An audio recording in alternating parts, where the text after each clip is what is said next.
साथ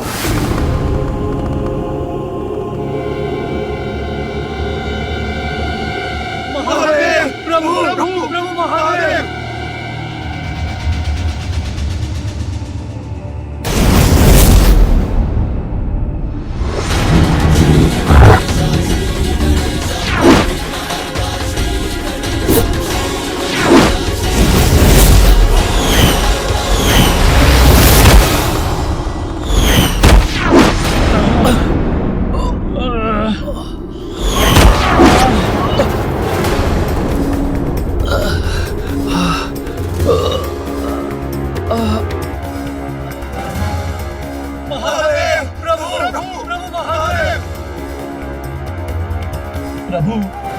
प्रभु आप ही कुछ कीजिए।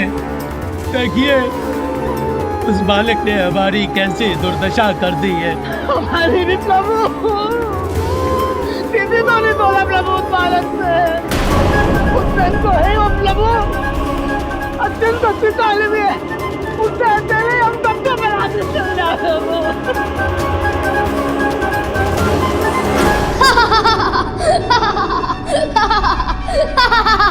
मैंने कितना कहा किंतु नहीं सुना आप सभी ने, तो अब भुगतिए परिणाम। मेरे गणों का अपमान मैं कदापि सहन नहीं करूंगा।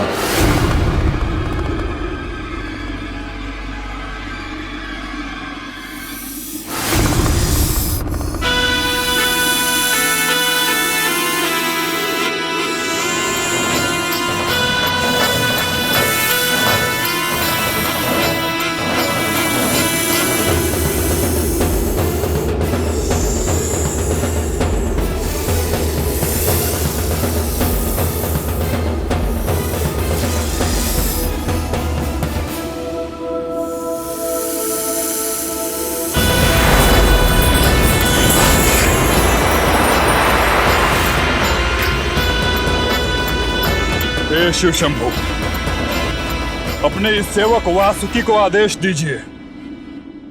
मैं अभी जाकर इस बालक को उचित पाठ सिखाता हूँ। एक कुत्तंड बालक भोलेनाथ की महिमा को चुनौती दे, ये देवराज इंद्र को स्वीकार नहीं है प्रभु।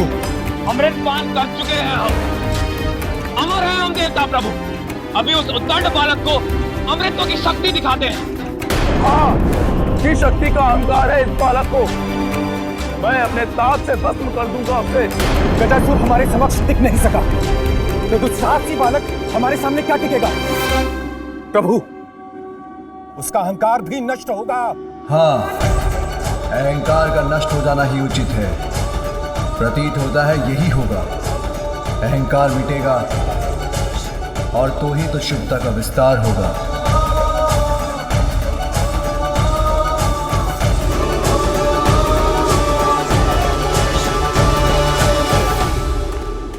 उस बालक को पराजित करने के लिए आप सभी देवताओं की शक्तियां पर्याप्त हैं। शीघ्र जाइए और उसके दंभ का अंत कीजिए।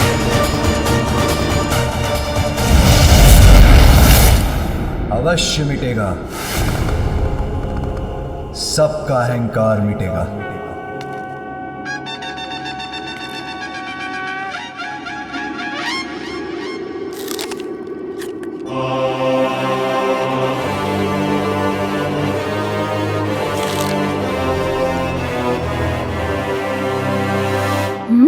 अब ये कैसा आभास हुआ मुझे, जैसे कोई है मेरे पीछे।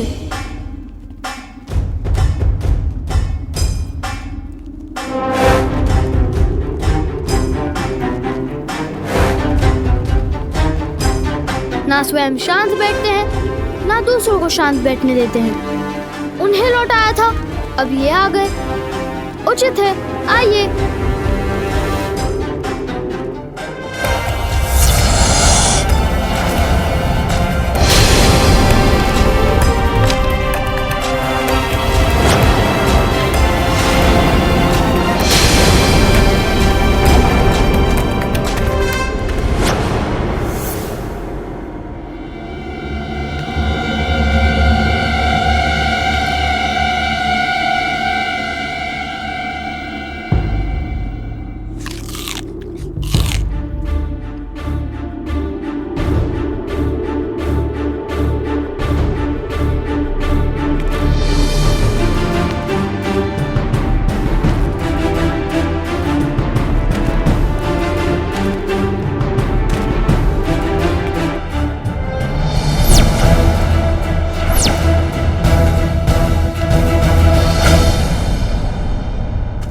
इस रेखा के आगे किसी को भी जाने की अनुमति नहीं है। किसी ने भी लांघने का प्रयास किया तो उसका परिणाम अच्छा नहीं होगा।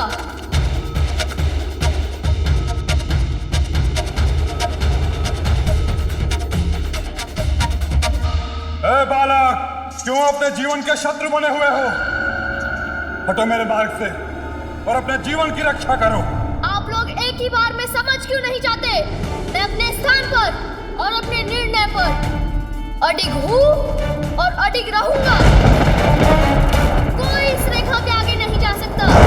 ये ज्ञात भी है मैं कौन हूँ?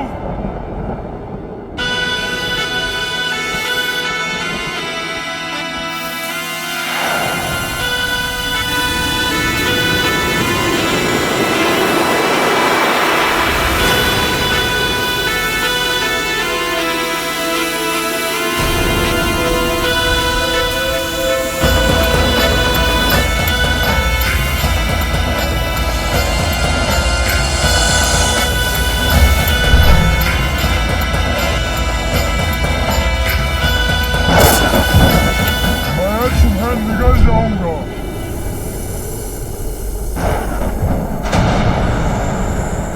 नागराज वासुकी, ये क्या कर रहे हैं आप अपनी सभी सीमाओं का उल्लंघन कर रहे हैं।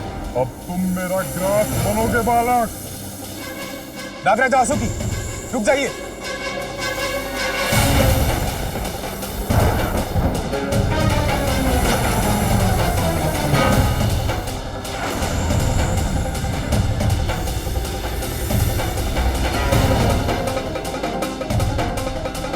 रुकना तो इसे चाहिए था।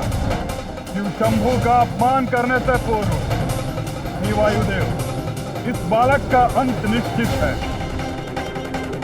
नागराज वासुकी, ये दुस्साहसी है, उद्दंड है, किंतु है तो एक बालक ही। हमें इसे एक अंतिम अवसर देना चाहिए। शांत नागराज, कदाचित वरुण देव उचित कह रहे हैं।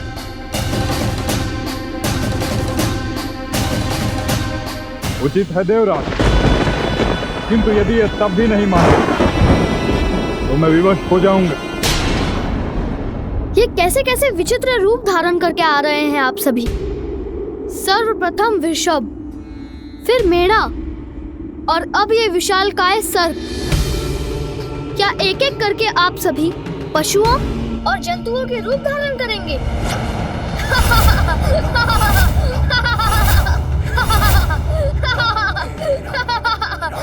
तो ये बालक अब भी नहीं समझा। अब भी इसमें इतना ही अहंकार शेष है। जिसके अहंकार का उपचार करता हूं मैं अब। नागराज वासुकी, आप शांत हो जाइए, मैं समझाता हूं इस बालक को। बालक, जिनका तुम अपमान कर रहे हो वो नागराज वासुकी है। वो नागराज वासुकी जो अमृत मंथन के समय मेरू पर्वत जैसे दिव्य और विशाल पर्वत की मथनी को सागर में स्थिर रखने के लिए डोर बने थे। एक ओर से इन्हें हम देवताओं ने पकड़ा और दूसरी ओर से दुष्ट असुरों ने। फिर वासुकी जी की सहायता से सागर मंथन हुआ, जिसके परिणाम स्वरूप सागर ने हमें अनेक दिव्य उपहार दिए। सर्वप्रथम सागर से निकला अत्यंत घातक हलाहल विष, फिर देवराज इंद्र का वाहन ऐरावत, गौमाता कामधेनु, दिव्य अश्व उच्च श्रवा, बहुमूल्य कौस्तव मणि, कल्प वृक्ष, रंभा, मेनका आदि अप्सराएं, श्री स्वरूपिणी माता लक्ष्मी, मदिरा कलश लिए अपूर्व सुंदरी वरुणी, चंद्रमा, दिव्य पारिजात वृक्ष, शंख और आयुर्वेद एवं अमृत कलश के साथ धन्वंतरी जी भी। और तुम उन नागराज वासुकी देव का अपमान करने की भूल कर रहे हो जिनके सहयोग के बिना सागर मंथन असंभव था। ओह अच्छा, तो सागर मंथन में ऐसा हुआ था। सुनो बालक, मेरे सूर्यदेव के अतुलित तेज से, अग्निदेव के ताप से, वायुदेव के 49 मारुतों के वेग से, जल संचारक वरुण देव की शक्ति से तुम परिचित नहीं हो बालक।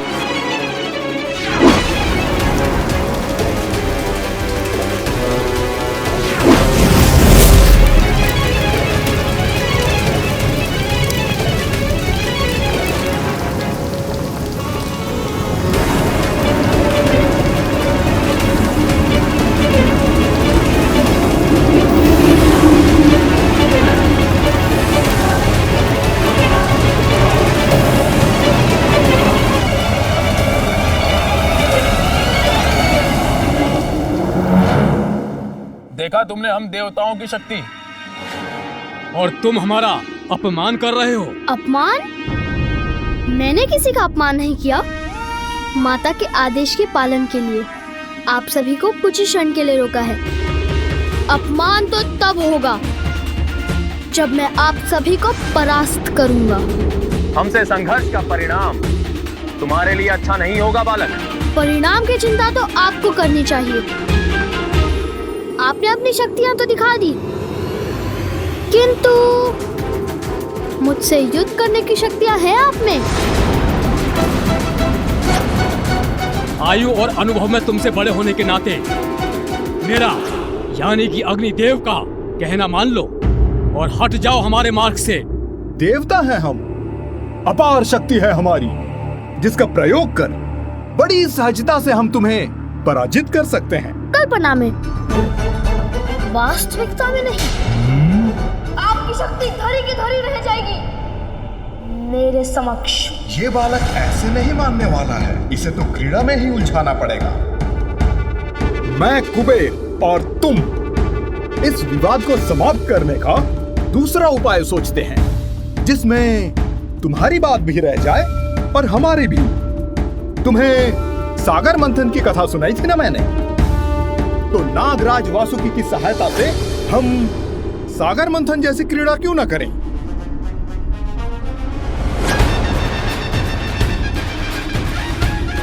हाँ, कदाचित इसमें आनंद आएगा, किंतु मंथन के बाद सागर में से इतनी दिव्य वस्तुएं निकली थी। हमारी इस क्रीड़ा में जो विजयी होगा उसे क्या प्राप्त होगा? यदि हम देवता विजयी हुए तो तुम हमें आगे जाने दो।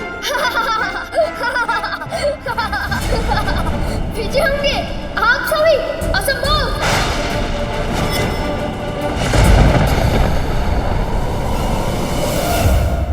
नागराज वासुकी, मान लीजिए मेरा प्रस्ताव। इस क्रीड़ा में यह अवश्य पराजित होगा। इसके हट के साथ भोले शंकर की प्रतीक्षा भी समाप्त होगी और वो भीतर भी जा सकेंगे।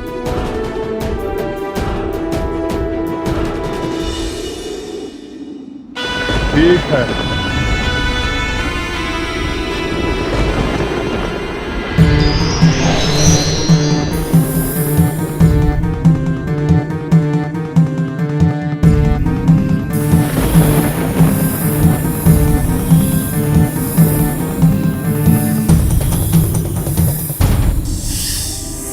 ये नाग तो अब भी अपना क्रोध दिखा रहे हैं। अब पकड़ ही लेता हूँ इन्हें। मैं तो आपको मुख की ओर से पकड़ूंगा और आप सभी इन्हें पूंछ की ओर से पकड़कर खींच लीजिए। ये इस बालक का भोलापन है या अहंकार जनित अति आत्मविश्वास?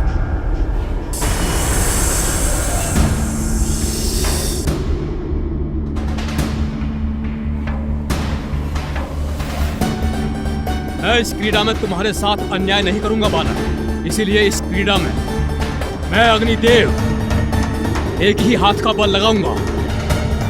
क्षण भर में समाप्त होगी यह क्रीड़ा। अग्निदेव के समक्ष पल भर भी नहीं टिक सकोगे तुम। प्रारंभ करें बालक? अवश्य।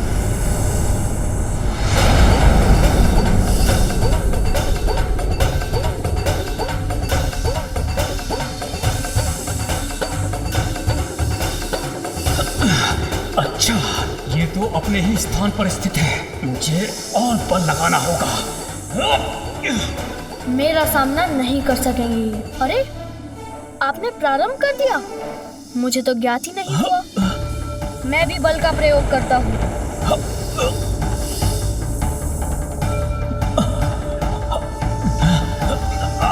अरे, ये क्या हो रहा है? इस बालक ने मुझे कैसे खींच लिया? आप स्थित रहिए अग्निदेव, मैं आपकी सहायता करता हूँ।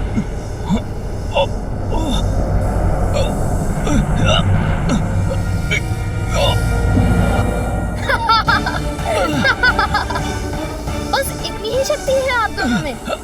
अग्निदेव किसी को भी अपने ताप से भस्म कर सकते हैं और वायुदेव जो बवंडर उत्पन्न कर देते हैं। बालक, अब हम इस क्रीड़ा को समाप्त कर देंगे।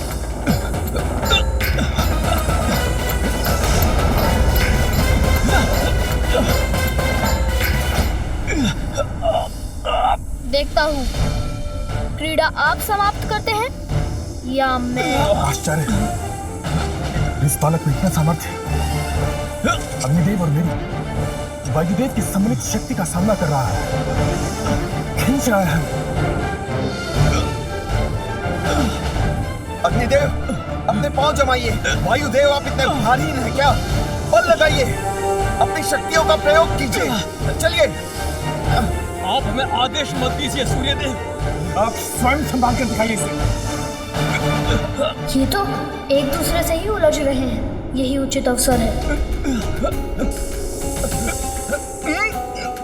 एक बालक से विजय प्राप्त नहीं कर पा रहे हैं और एक दूसरे पर ही दोषारोपण कर रहे हैं। ऐसे तो ये बालक विजयी हो जाएगा।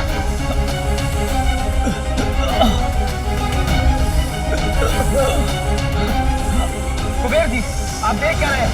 हाथ लगाइए। संभव है तो स्वर्ण आपने अपनी देह पर धारण कर रखा है, उसका भारी हमारा सहायक बन जाए। उचित है अरुण देव। आप खींच रहा है। और बल लगाइए।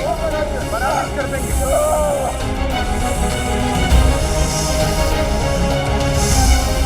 ये कैसे संभव है? अवश्य ही बालक कोई अदृश्य मायावी शक्ति का प्रयोग कर रहा है। हम भी अपनी दिव्य शक्तियों का प्रयोग करते हैं।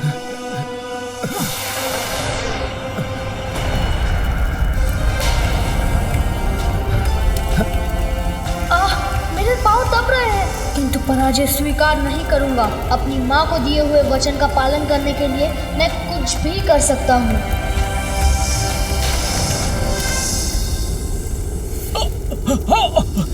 अब देखिए मेरी शक्ति।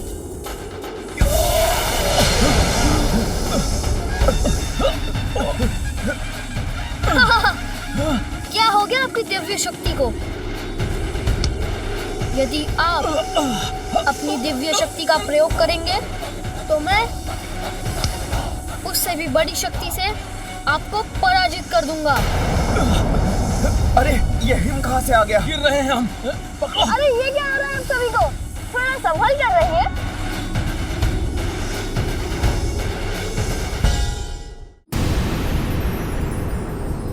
बड़ों का अपमान तो बालक का दुर्भाग्य बनता है स्वामी। आपके वरदान से प्राप्त पार्वती का पुत्र देवताओं का बार बार अपमान क्यों कर रहा है? हाँ प्रिय, इस बालक की उदंडता में वृद्धि होती जा रही है और ये शुभ नहीं। प्रभु, यदि आप सारे देवताओं को बता दें कि ये बालक देवी पार्वती का पुत्र है, तो ये युद्ध स्वतः रुक जाएगा। देवी, जब स्वयं भोलेनाथ शांत है, तो इसके पीछे अवश्य ही कोई बड़ा कारण होगा। अब मैं इस बालक की उदंडता को और नहीं सहूंगा। अब मैं इसे अपना तेज दिखाता हूँ। देवगण, आप लोग नागराज वासुकी को छोड़ दीजिए।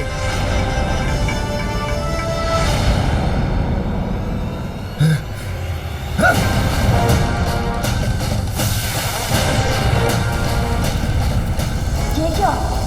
इस सर्प का ताप तो बढ़ता ही जा रहा है।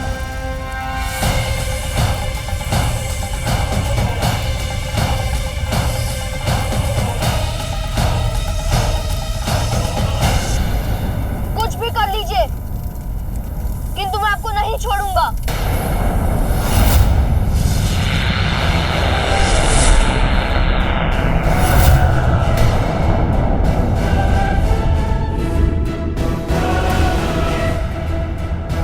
असहनीय पीड़ा हो रही है मुझे। बस बहुत हो चुका।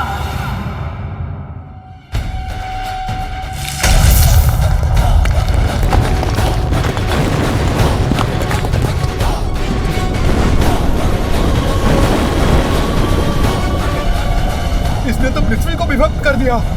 पाताल दिख रहा है मुझे।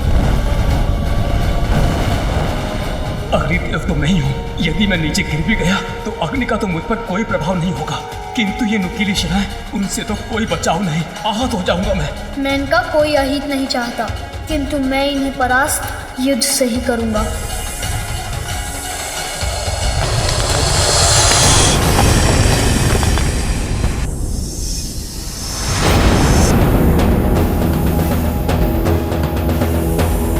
सभी देवगण पराजित हो रहे हैं, मुझे ही शीघ्र कुछ करना होगा।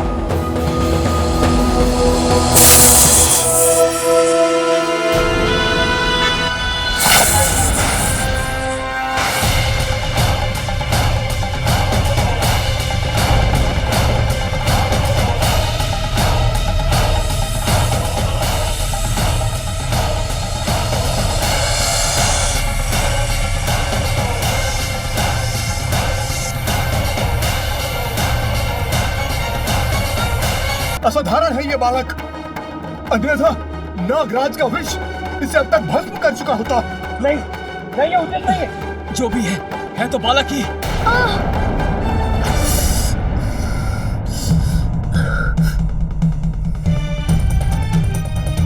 धन्वंतरी देव, ये क्या हो रहा है? कुछ उपाय कीजिए। धन्वंतरी देव, धन्वंतरी देव, धन्वंतरी देव, धन्वंतरी देव।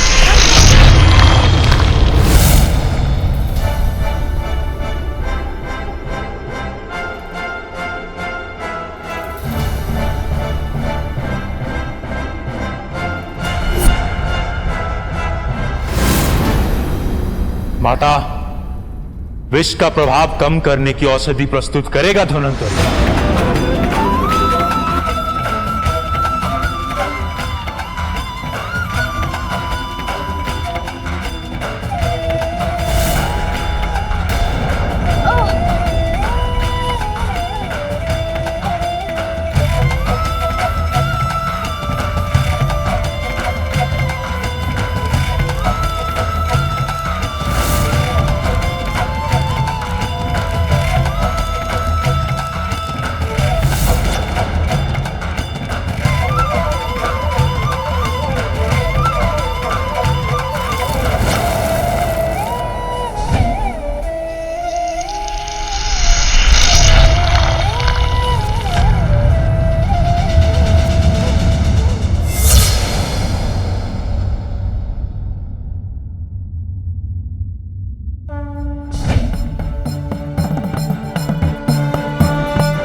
धन्यवाद धन्वंतरी देव।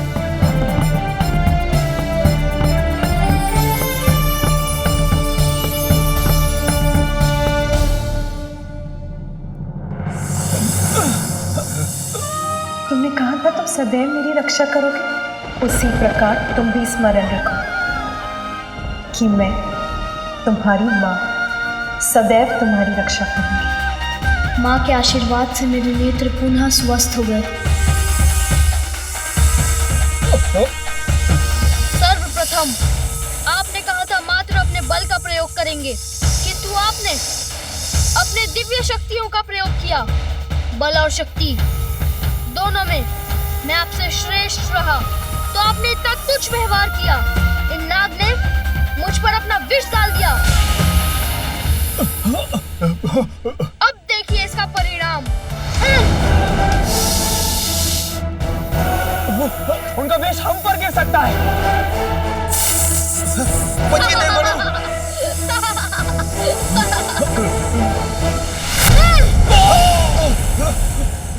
हो गई क्रीड़ा समाप्त, पराजित हो गई ना आप सब। अब जाइए यहाँ से। अब तो हम आगे बढ़कर ही रहेंगे। अरे नागराज तो हमारे ऊपर ही गिरने वाले।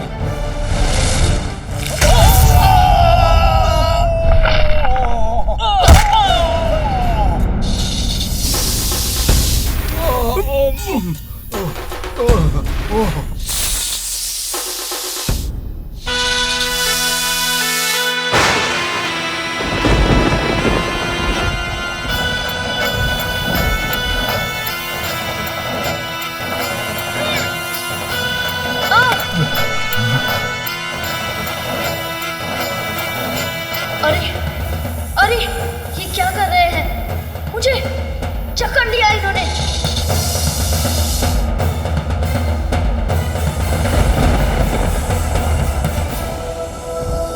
दंड बालक, अब हमें रोक कर दिखाओ। मुझे नीचे उतारिए अभी। अब इस उद्दंड बालक को ज्ञात होगा कि हम देवताओं को रोकना बालकों की क्रीड़ा नहीं है। अब परिचित हुए मेरी शक्ति से, यही है तुम्हारी उदंडता का दंड। दंड? दंडित तो आप सभी होंगे। माता की आज्ञा के बिना भवन के भीतर जाने का प्रयास करने के लिए। दुस्साहसी बालक, अब तुम्हारा दुस्साहस और नहीं सहूंगा मैं। विष प्रहार करूंगा तुम पर। मेरा पुत्र, वो अभी तक बाहर ही है। वो क्या कर रहा होगा वहां? अवश्य क्रीड़ा में ही व्यस्त होगा। मैं मेरी शक्ति को कम समझने की भूल मत कीजिए। अभी मुक्त हो जाऊंगा आपके बंधन से।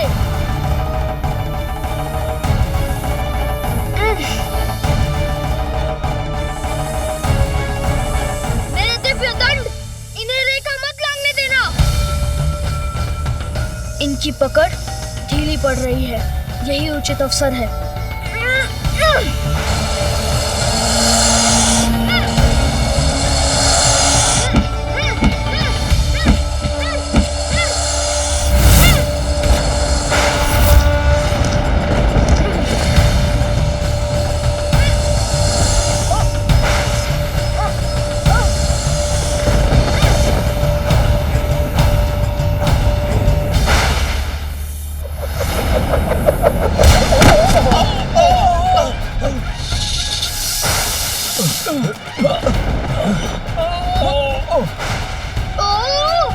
अब कैसे बाधित हुआ हमारा मार्ग? देखिए सूर्यदेव, उस बालक का दिव्य दंड। इस बालक का ये दंड हम देवताओं का उपहास करें? रुकिए मत, आगे बढ़िए।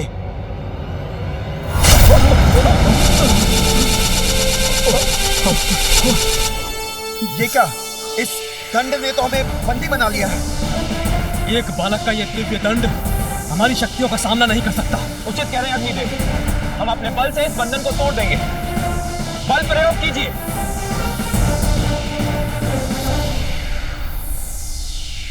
हाँ।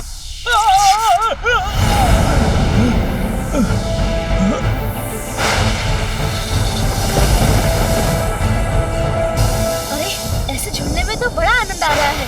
अपना शीश ऐसे ही झुलाते रहिए।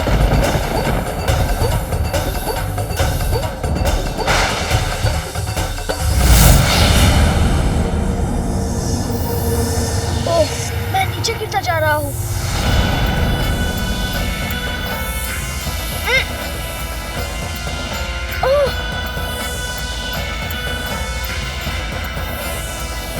अब इनके मुख से कैसे बचूं? इनसे बचने का कोई उपाय नहीं सूझ रहा मुझे।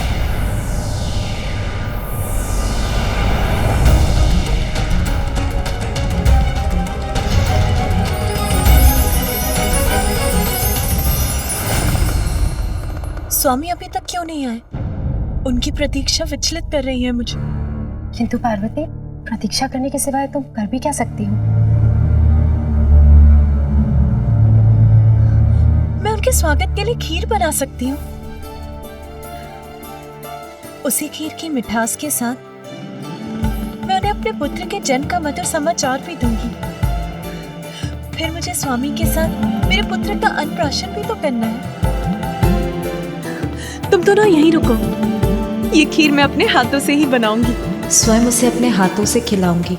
अवश्य मेरे पुत्र को बाहर क्रीड़ा करते करते शुद्धा भी लगी होगी।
देकर बहुत बड़ी भूल की है।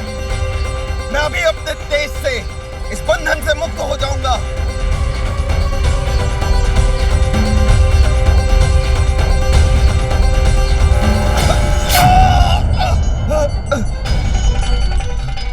ये तो अवश्य ही कोई बड़ी माया है जिसने मुझे सूर्यदेव को रोक दिया। बस इतना ही तेज है आपका? मेरे बंधन से भी मुक्त नहीं करा सके स्वयं को? विश्वास नहीं होता। हम देवता एक तुच्छ बालक के समक्ष विफल हो गए। पार्वती के पुत्र का दम सभी सीमाएं लांघ चुका है, जिसे देखकर मेरे हृदय में चिंता उत्पन्न हो रही है। कहीं उसका कोई अनिष्ट ना हो जाए। देवी, आपकी चिंता का आभास है मुझे। स्वामी, फिर आप सभी देवताओं को उनका परिचय क्यों नहीं दे देते? ये देवी पार्वती का पुत्र है। सबको ये बताकर आप इस अनावश्यक युद्ध को रोक क्यों नहीं रहे हैं? प्रिय, जब स्वयं भोलेनाथ शांत है, विष्णुदेव भी शांत है, तो मेरा अनावश्यक हस्तक्षेप करके देवताओं को ये बताना अनुचित नहीं होगा। विश्वास रखिए, भोलेनाथ और विष्णुदेव के शांत रहने के पीछे अवश्य कोई बड़ा कारण होगा। इतना परिश्रम करा दिया, भूख लग गई है। दुख तो भीतर जाने के बाद ही मिलेगा।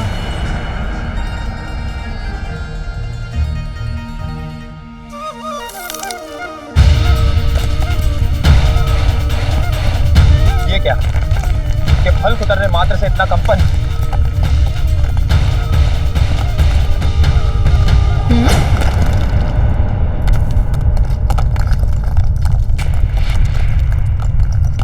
ये कैसी ध्वनि है? कैसा कंपन है?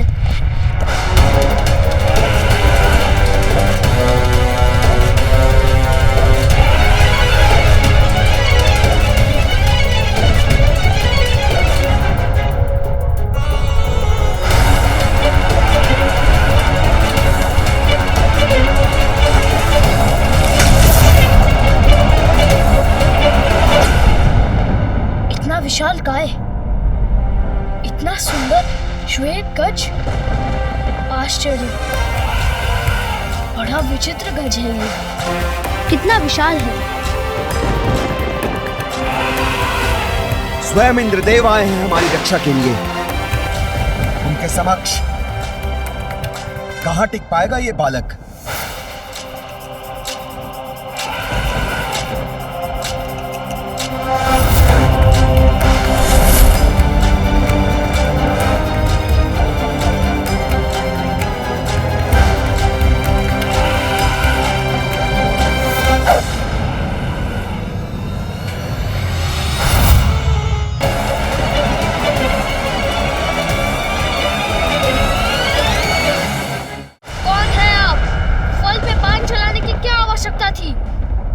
वो फल मेरे खाने के लिए था।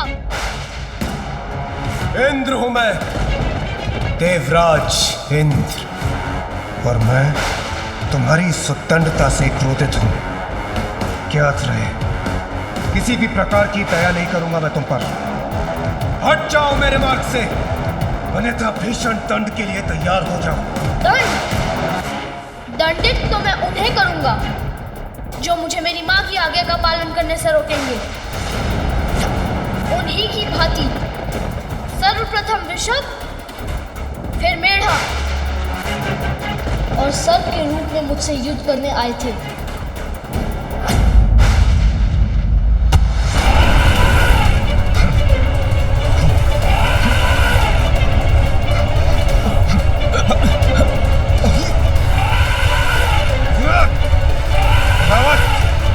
शांत हो जाओ, संतुलन बनाए रखो अपना।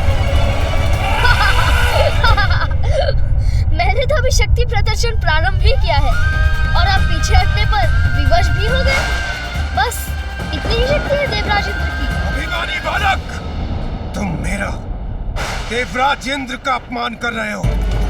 अब बालक समझकर तुम्हें कोई भी अवसर नहीं दूंगा मैं। अवसर मांगता कौन है? आप भी अन्य देवताओं के समान शक्ति का प्रयोग करके देख लीजिए। देखोगे तो तुम बालक, तुम्हारी इस उद्दंडता का भीषण परिणाम तो दिखाइए।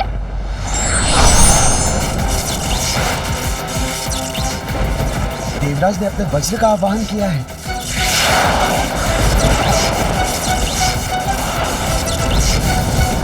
उनके वज्र की प्रचंड शक्ति के प्रहार नहीं बच सकेगा ये बालक। देवराज का ये अस्त्र तो जैसे अतुलित ऊर्जा से संपन्न है, किंतु इस ऊर्जा का प्रहार भी मुझे हानि नहीं पहुंचा सकेगा।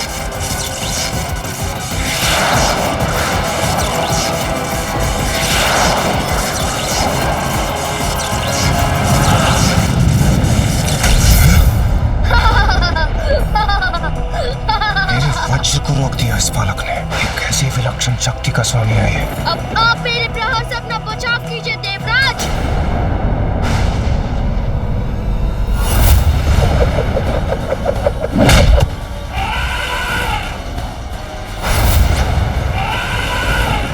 रावत, शांत हो जाओ, संतुलन बनाए रखो अपना। रावत, स्थिर हो जाओ।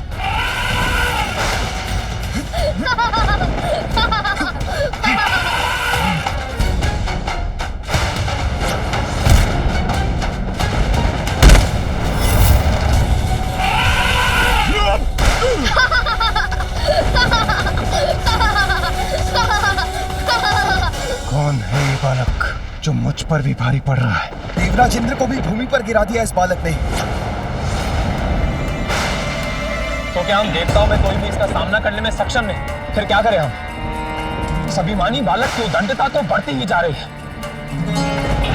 अब तो इस स्थिति से बचने का एक ही उपाय है। सूर्यदेव, शीघ्र बताइए, क्या है इसका उपाय? मृत्यु के देवता यमराज। यमराज? सूर्यदेव कदाचित उचित कह रहे हैं वरुणदेव। सारी सीमाओं को पार कर चुका है ये बालक।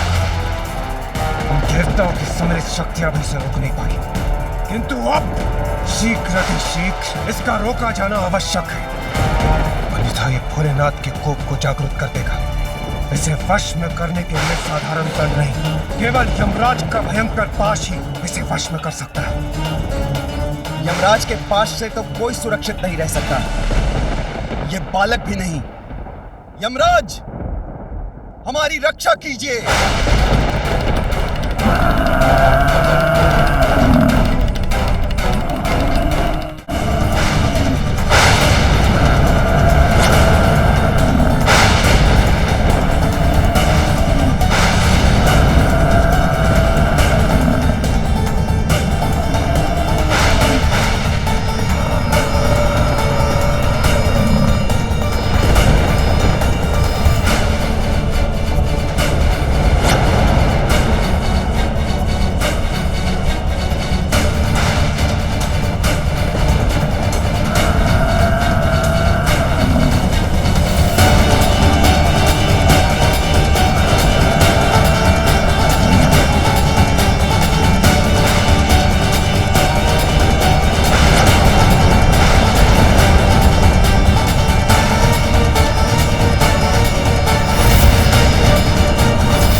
चाहता हूँ, किंतु उसमें ये कदापि सफल नहीं हुई।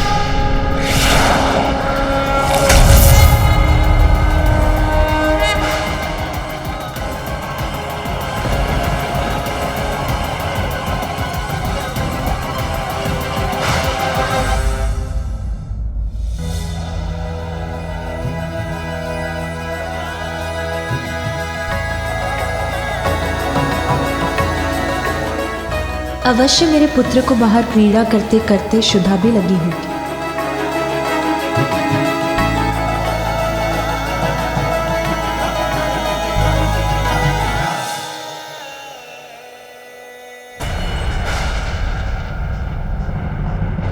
देखा बालक, मुक्त हो गए ना हम। बालक, तुम्हें जीवन से ही मुक्ति दूंगा। तुम्हारे प्राण हर कर तुम्हारे अहंकार को खंडित करूंगा। अच्छा, तो अब आप ही अपना गुणगान अवश्य करेंगे, मुझे बताएंगे कि आप कितने शक्तिशाली देवता हैं, और ये भी बताएंगे कि अपनी शक्ति से कैसे मुझे उचित पाठ पढ़ाने वाले हैं? मैं उनसे भयभीत नहीं। आप भी अपनी शक्ति का प्रयोग करके देख लीजिए। दुष्ट बालक, तुझे क्या भी है? तूने किससे उलझने का दुस्साहस किया है? मुझसे कोई भी सुरक्षित नहीं है, न मानव न दानव। समय आने पर सभी मेरे पास के वश में आ जाते हैं।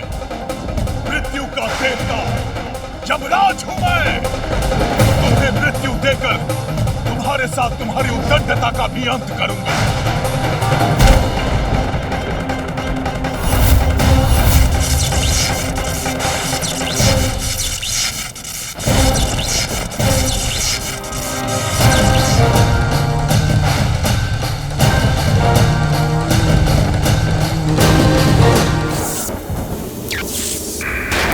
अरे ये अपने शरीर से उत्पन्न कर ये कैसे भयावने कीट भेज रहे हैं मेरी ओर।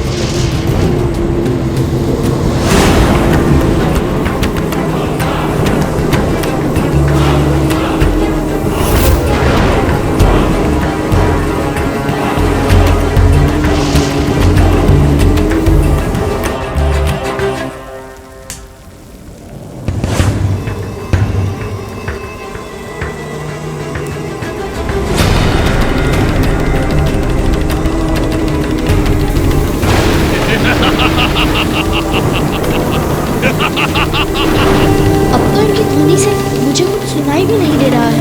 मुझे चारों ओर से घेर क्यों लिया इन्होंने? ये क्या हो रहा है? इसे अभी रोकती हूँ।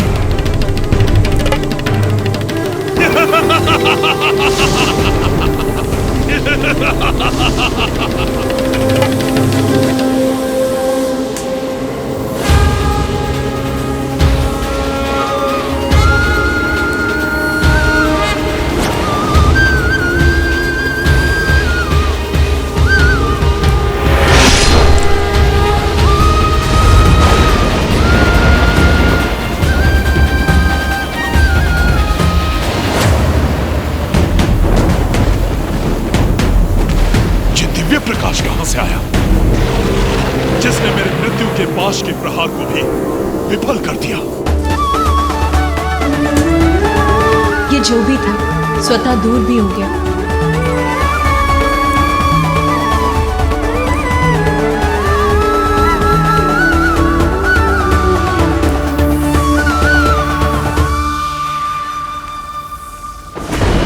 बस अब तो मृत्यु भी मुझसे पराजित हो गई।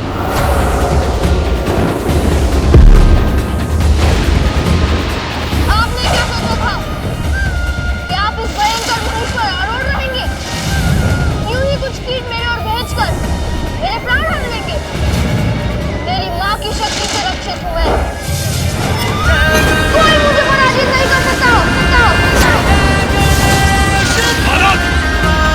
मृत्यु तो तुम्हारी अवश्य होगी और अभी होगी।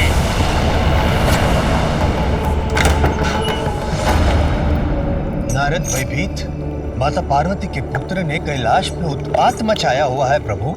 याद है मुझे देवर्षि नारद, किंतु स्थिति इतनी बिगड़ी कैसे? क्या कहूं नारायण, ये सब कुछ शनिदेव के कारण हुआ है। उन्होंने डाली बालक पे दृष्टि और हिला डाली सारी सृष्टि। उसी कारण बालक की उद्दंडता इतनी बढ़ गई कि समस्त देवताओं के लिए संकट उत्पन्न कर रहा है प्रभु। किंतु देवर्षि, जो शनिदेव कहीं जाते ही नहीं, वो कैलाश गए ही क्यों? उसकी प्रेरणा उन्होंने कहां से प्राप्त की?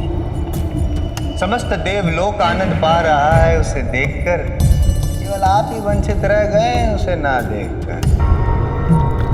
बताइए देवर्षि, आप मौन क्यों खड़े? क्योंकि यदि उनके पुत्र का कुछ भी अहित हुआ तो देवी पार्वती का क्रोध अपने चरम पर होगा और तब स्वयं भोलेनाथ के लिए भी उसे रोकना अत्यंत कठिन होगा। और यदि उन्होंने आपको अपना दोषी पाया तो आप उनके भयंकर दंड के भागी बनेंगे।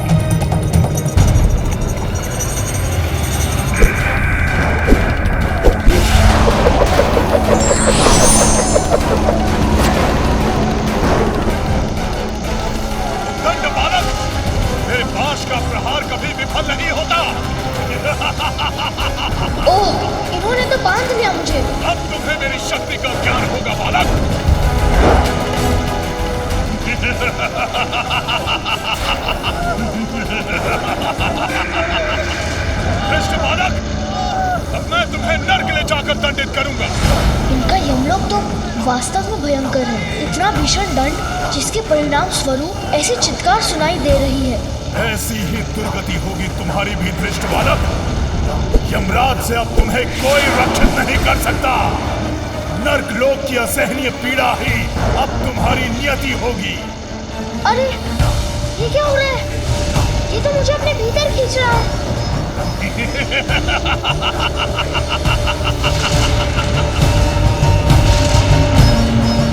मैंने शीघ्र कुछ ना किया तो ये खींचकर अपने यमलोक ले जाएंगे मुझे। इनके पास में बंधा रहकर वाष्प बनकर उड़ जाऊंगा। कितना भयंकर दृश्य है ये बालक यमराज का दंड कैसे सहेगा?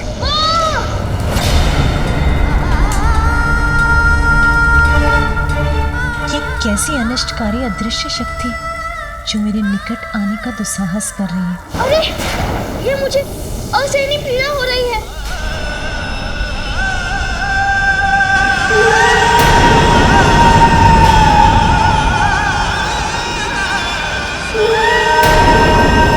ये कौन सी शक्ति है जो इस आकृति के रूप में यहाँ उत्पन्न हो रही है?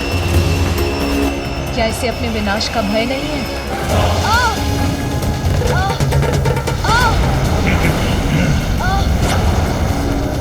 आप चिंता मत कीजिए माँ, मैं भवन के द्वार की रक्षा करूंगा। मैं आपकी सेवा करने ही तो आया हूँ ना माँ।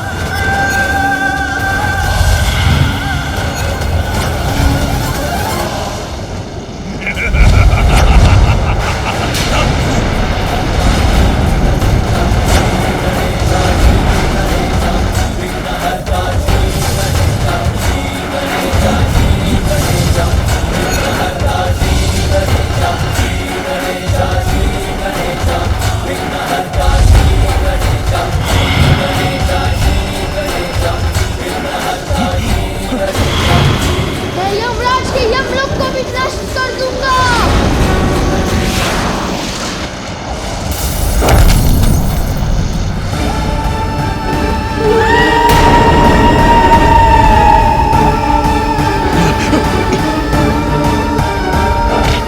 देखिए यमराज, अब आपको भी ज्ञात हो गया होगा कि आप मुझे नहीं रोक सकते।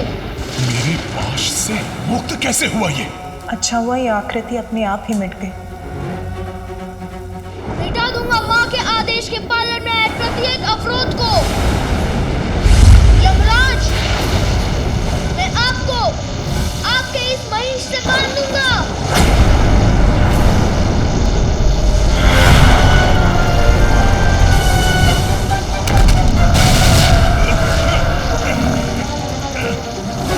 ऊर्जा तो मुझे ही घेर रही है।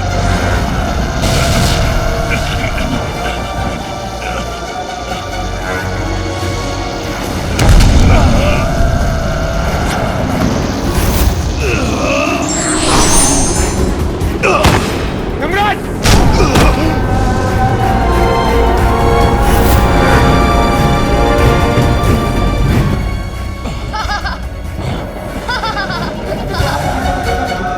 ये कैसे संभव है?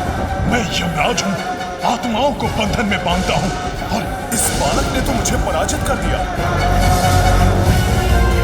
यमराज को भी पराजित करने वाले असाधारण बालक से हमारी रक्षा कौन कर सकता है?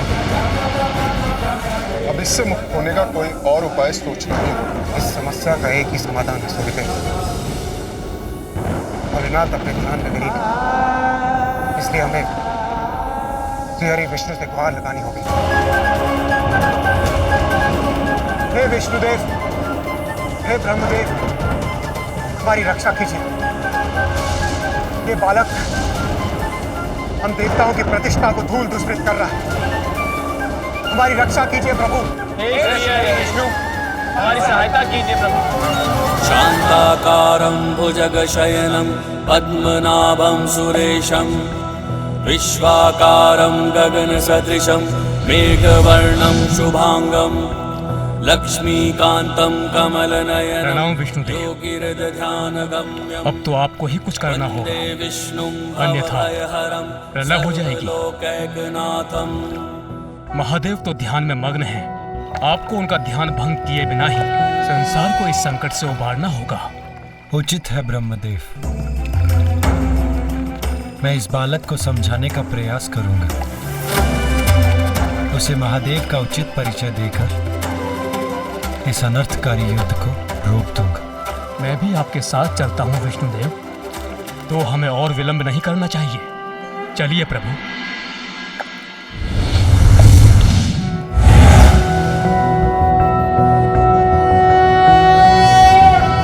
नारायणाय सुरमण्डनमण्डनाय नारायणाय सकल स्थिति कारणाय नारायणाय भवभीति निवारणाय नारायणाय प्रभवाय नमो नमस्ते। अत्यंत अद्भुत है ये दृश्य। ये तो अन्य सभी से भिन्न दिखाई दे रहे हैं। इतने अद्भुत, ये कौन है?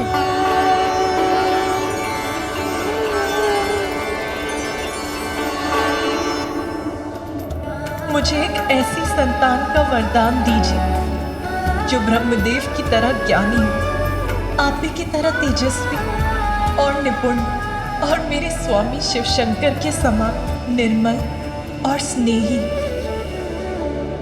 और ये श्वेत पक्षी पर ये 4 रूप वाले कौन हैं? ये दोनों क्या करने आए हैं यहाँ? ये दोनों कोई साधारण देवता तो नहीं प्रतीत होते हैं। संभव है मुझे इनसे और भी भीषण युद्ध करना होगा। कितना अनुपम सौंदर्य है देवी पार्वती के पुत्र का। अत्यंत आकर्षक और मन भावन है इसका रूप। मेरी कल्पना से कहीं अधिक सुंदर हो तुम। ये तो मेरी प्रशंसा कर रहे हैं। कल्याण हो पुत्र, तुम्हारे अनुपम व्यक्तित्व में ज्ञान और शक्ति दोनों का समावेश होगा। स्वयं शिव और शक्ति के समान। कितना शांत, मधुर और करण पर ये स्वर है इनका। इनसे मेरा कोई पूर्व परिचय है, ऐसा क्यों लग रहा है मुझे?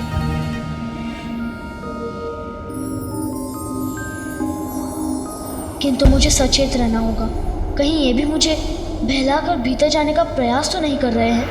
कितना अच्छा होता यदि तुम अपना अहंकार त्याग कर स्वयं को पहचान पाते, ये जान पाते कि महादेव कौन है जिन्हें तुम रोक रहे हो। अच्छा, अब समझा कि आप मुझे इतने आशीष क्यों दे रहे थे। बालक समझकर मुझे अपनी प्रशंसा से बहलाने का प्रयास कर रहे हैं।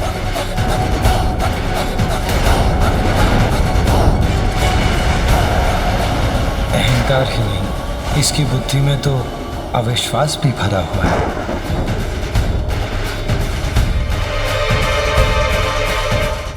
बालक, जो तुम कर रहे हो उसका कोई ना कोई कारण तो तुम्हारे पास अवश्य होगा, किंतु महादेव को भीतर जाने से रोकना उचित नहीं है। उन्हें जाने दो। बस बस बस।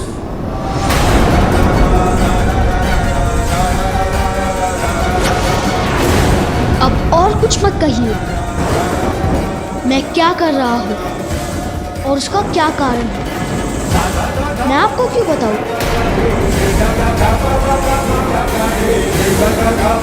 और वो कौन है, भीतर क्यों जाना चाहते हैं, ये मुझे कुछ नहीं सुनना। इतना हठ उचित नहीं है पुत्र। हम तुमसे बड़े हैं, हमारा कहा मानना तुम्हारा कर्तव्य है। पुत्र, तुम्हारे शुभ चिंतक हैं हम, इसीलिए तुम्हें समझाने का प्रयास कर रहे हैं। व्यक्ति का हट उसके विनय को हर लेता है, और जहां विनय नहीं वहां विनाश अवश्य होता है। इसलिए अपना हट त्याग दो, अन्यथा उसका अवश्य ही कोई भारी दुष्परिणाम होगा। हम तुम्हारा हित चाहते हैं, तुम्हें कोई हानि नहीं पहुंचाना चाहते। सच? आप मुझे हानि नहीं पहुंचाना चाहते? तो फिर ये और इनके पशु क्या मुझसे मनोरंजन के लिए युद्ध कर रहे थे? नहीं पुत्र, युद्ध से कहाँ किसी का हित होता है। युद्ध तो सदैव बुराई का अंत करने का अंतिम उपाय होता है, किंतु युद्ध तो व्यक्ति को अपने भीतर बसे अहंकार और क्रोध से करना चाहिए। यदि सभी ऐसा करें तो युद्ध स्वतः ही टल जाएगा। और यदि तुम भी अपनी बातों से मुझे भ्रमित मत कीजिए। ये युद्ध अवश्य टल जाता यदि आप और आपके कृपा पात्र मेरे कार्य में विघ्न नहीं डालते और मुझे अकेला छोड़ देते। सुनो पुत्र, इस समय एक ही बात महत्वपूर्ण है कि तुम अपना हट त्याग कर महादेव को भीतर जाने दो। यदि तुम्हारी माता ये बात सुनेंगी कि तुमने महादेव को भीतर जाने से रोका है तो वो प्रसन्न नहीं होंगी। मेरी माँ को इस विवाद में मत लाइए। इतने समय से सभी को यही समझा रहा हूँ कि मैं अपनी माँ की ही बात सुनता हूँ और उनका आदेश कदापि नहीं टल सकता। बस बालक,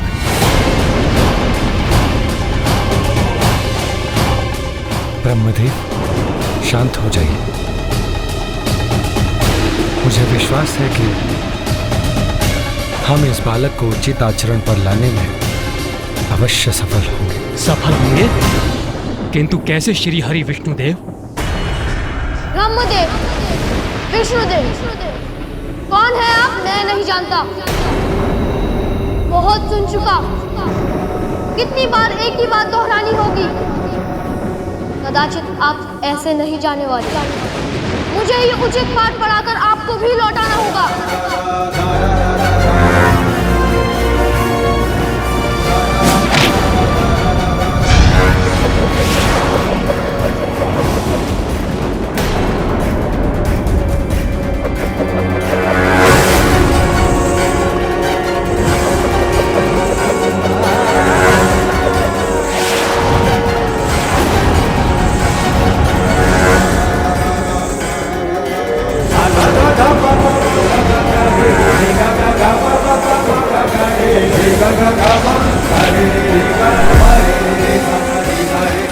ये तो अपना सौभाग्य समझिए कि मेरे वार से बच गए। इससे पूर्व कि मैं आपको क्षति पहुंचाऊं, चले जाइए यहाँ से।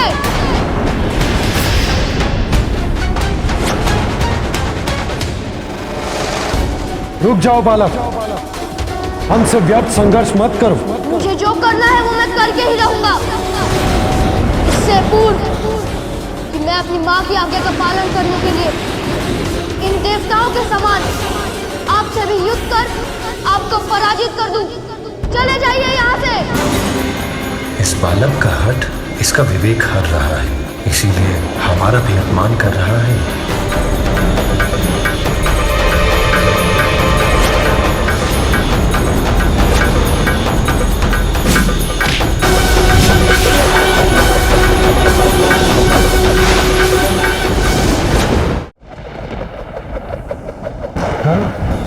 आप जो भी करें, इससे इस बालक को तनिक भी क्षति नहीं पहुंचनी चाहिए।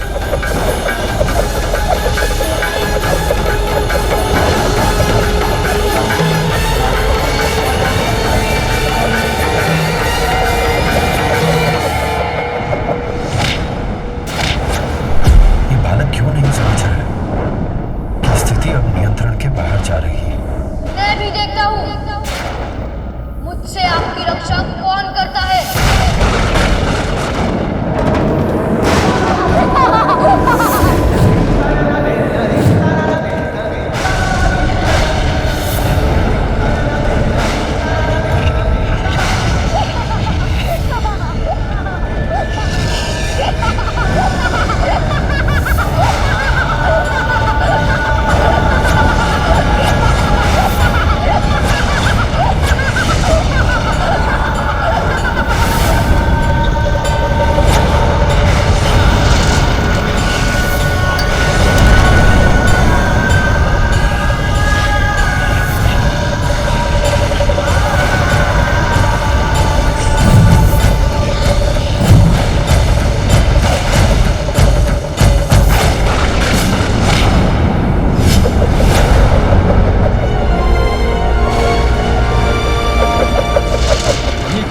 बालक ने अपने दंड से मुझ पर ही वार कर दिया।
विकराल रूप लेकर मुझे भयभीत करना चाहते हैं ये, किंतु उसमें सफल नहीं होंगे।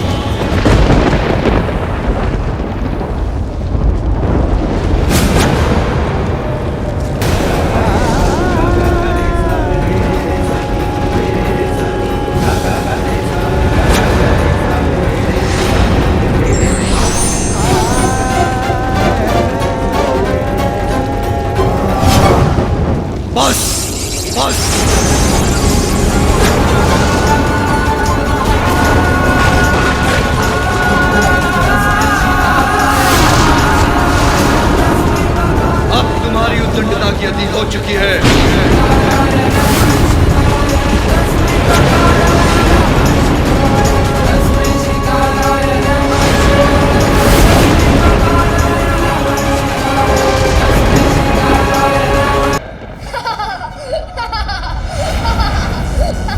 क्यों ना करूं अहंकार? देखिए अपने सभी गणों को, देवताओं को, उनके पशुओं को, जिन्हें मैंने पराजित किया है अकेले अपने बल से।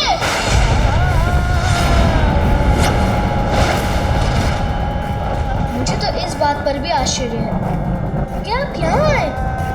मैंने आपको भीतर जाने से रोका और आप मुझसे युद्ध करने के स्थान पर वहां वृक्ष के नीचे जाकर ध्यान करने लगे।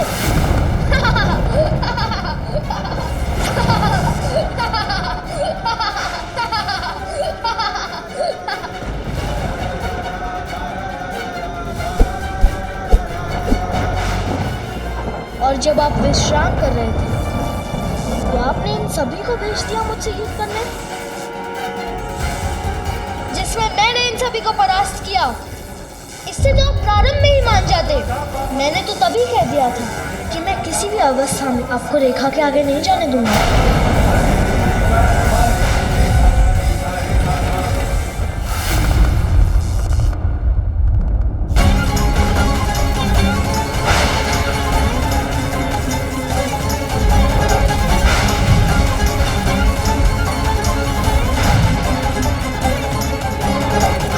समय हो गया, मैं देखती हूँ मेरा पुत्र कहाँ है, क्या कर रहा है।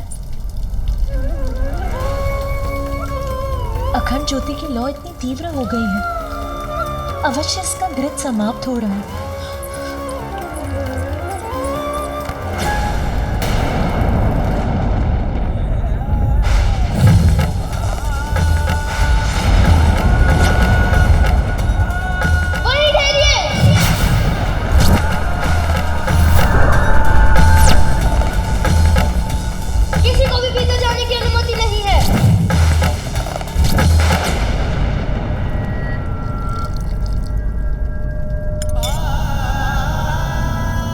अखंड ज्योति तो शुभता का प्रतीक है, ये सदा प्रज्वलित रहे, इसके प्रति मुझे सहज रहना चाहिए।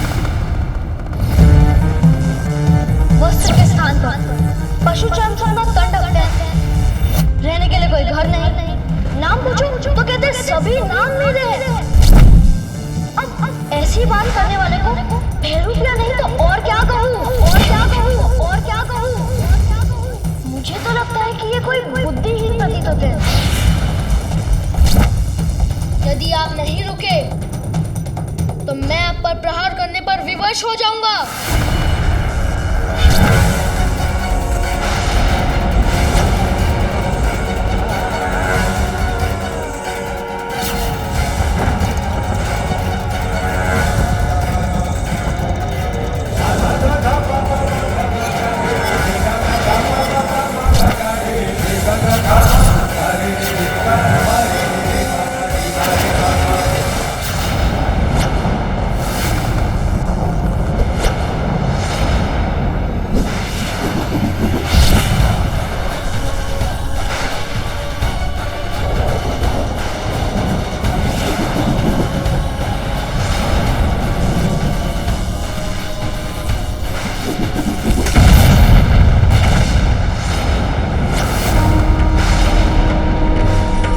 मेरा दंड भस्म कर दिया इन्होंने। कैसे? ये तो वही भस्म है जो इनके डमरू बजाते ही इनके देह से निकला था। आपने मुझसे वो छीनने का दुस्साहस किया है जो मुझे मेरी माँ ने दिया था। अब उसका परिणाम भुगतने के लिए तैयार हो जाइए।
त्रिशूल तो मेरी ओर ही बढ़ता आ रहा है। इसे कैसे रोकूं?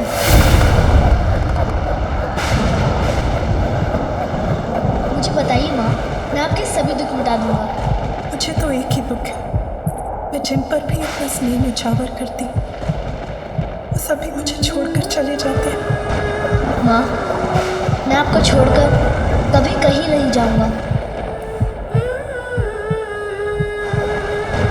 आज मुझे अपने मातृत्व की पूर्णता का सुखद आभास हो रहा है। माँ, अब मैं आपकी रक्षा के लिए पूर्णतः तैयार हूँ। अब मैं किसी का भी सामना कर सकता हूँ। मैं स्नान करने जा रही हूँ, स्मरण रहे किसी को भी भीतर मत आने दूंगा। मैं वचन देता हूँ माँ, किसी को भी भीतर आने नहीं दूंगा।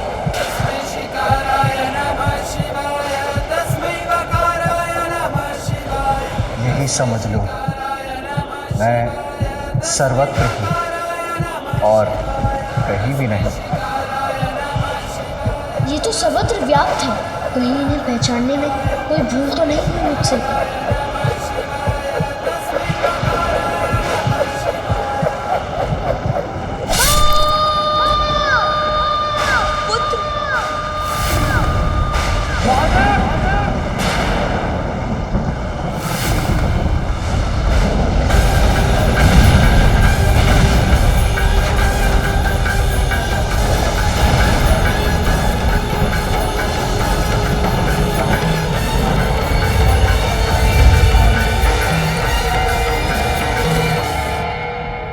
मन में किसी अज्ञात अनिष्ट की आशंका क्यों घर करती जा रही? कितनी विचित्र बात है। ये सभी दीपक स्वतः ही बुझ गए।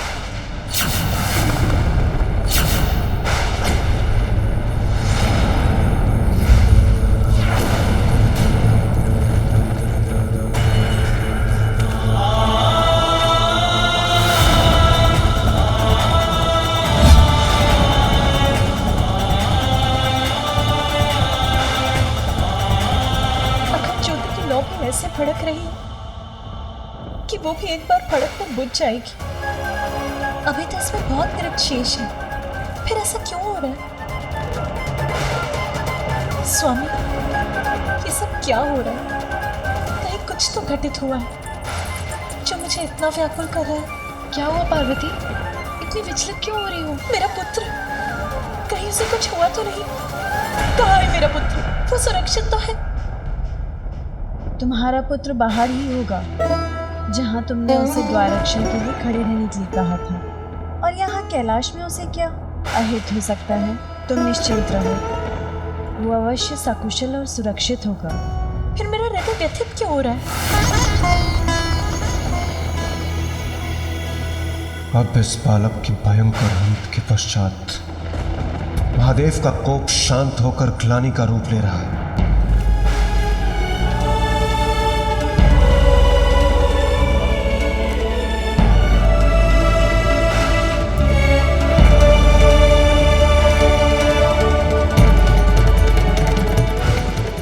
मैं क्या कर रहा हूँ और उसका क्या कारण है, ये आपको क्यों बताऊँ? इतने समय से सभी को यही समझा रहा हूँ कि मैं अपनी माँ की ही बात सुनता हूँ और उनका आदेश कदापि नहीं टल सकता। अब तो मृत्यु भी मुझसे पराजित हो गई। अपनी माँ की शक्ति से रक्षित हूँ मैं, कोई मुझे पराजित नहीं कर सकता।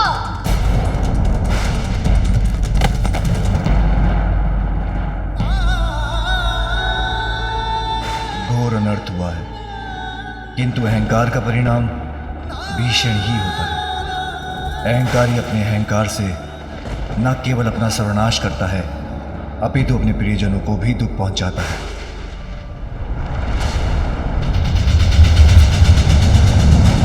अनर्थ, घोर अनर्थ हुआ है ये। इतनी अल्पायु में इतने कोमल सुकुमार पार्वती पुत्र का इतना भयंकर अंत हुआ है। कितना अपार कष्ट हुआ होगा उसे, और अब देवी पार्वती पर क्या बीतेगी?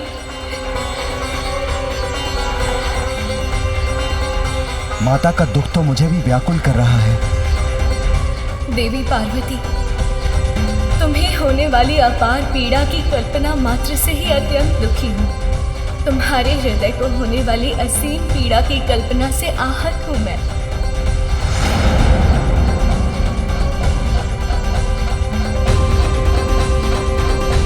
आज देवताओं ने घोर अपराध किया है। अपने दम के कारण एक अबोध बालक से संघर्ष कर उसे इस अवस्था में पहुंचा दिया। अपने इस कृत्य के लिए देवताओं को दंड अवश्य मिलेगा। ये क्या अनर्थ कर दिया आपने? आप तो देवराज हैं, आपको तो स्थिति संभालनी चाहिए थी, किंतु आपने तो अग्नि में खिंच डालने का ही कार्य किया, जिसका परिणाम इतना भयंकर हुआ। ये उचित नहीं किया आपने। जो हुआ वो अनुचित था। सभी सीमाओं का उल्लंघन किया है आप देवताओं ने। इसका परिणाम आप सभी को भुगतना ही होगा। असत्य है ये, असंभव है। ऐसा कदापि नहीं हो सकता देवी। यही सत्य है। आपकी कुदृष्टि कुछ भी कर सकती है, और ये भी आप ही की कुदृष्टि के कारण हुआ है, किंतु परिणाम आपको ही नहीं, सभी देवताओं को भुगतना होगा।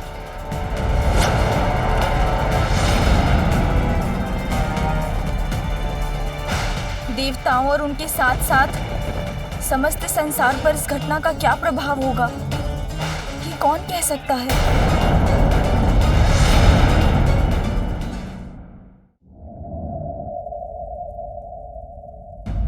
इन दियों का स्वतः ही बुझ जाना किसी बड़े अशुभ का संकेत क्यों प्रतीत हो रहा है मुझे? वायु के तेज झोंके से बुझ गए ये सारे दीपक पार्वती। और क्या, इतनी कठिनाइयाँ, इतने कठोर तप के बाद तुम्हें तुम्हारा पुत्र प्राप्त हुआ तो तुम्हारा चिंतित होना स्वाभाविक है, परंतु ये चिंता व्यर्थ ही है।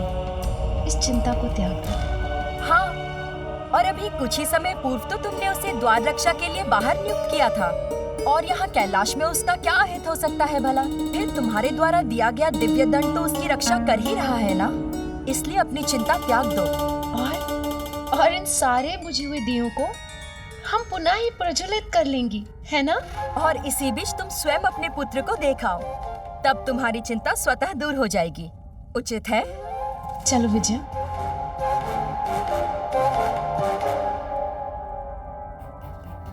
मेरा हृदय कंपित हो रहा है, मन शांति नहीं हो रहा, जैसे कि किसी अज्ञात व्यथा ने घेर लिया हो मुझे, जिससे मैं मुक्ति नहीं हो पा रही हूँ।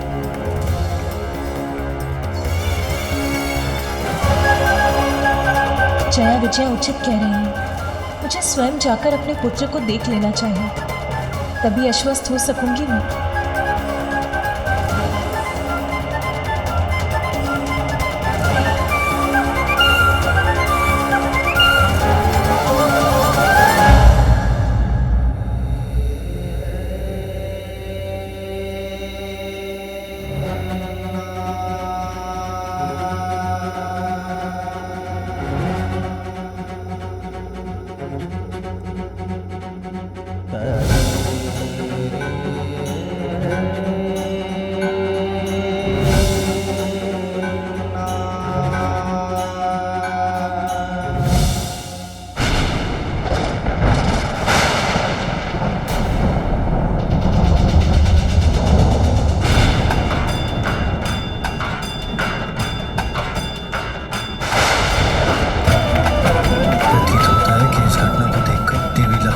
सरस्वती का क्रोध जागृत हो गया और वो कुपित होकर यहीं आ रही है।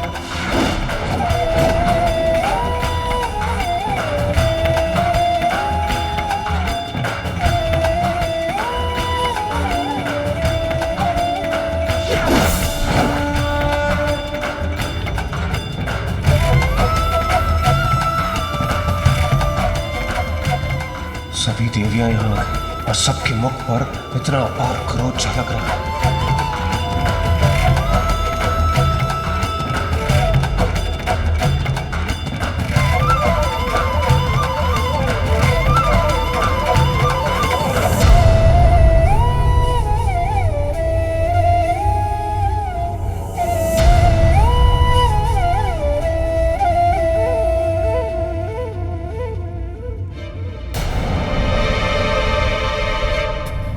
मेरे अनुसार नेत्र पिता के हैं, किंतु इनकी सौम्य और मन भावन मुस्कान आपकी है देवी पार्वती।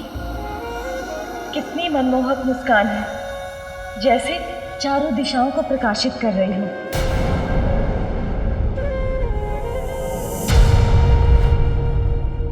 अब मन शांत हो गया आप सभी देवताओं का?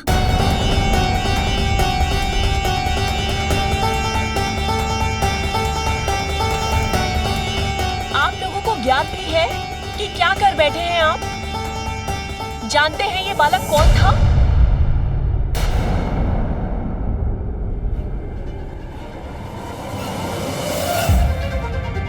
ये देवी पार्वती का पुत्र था।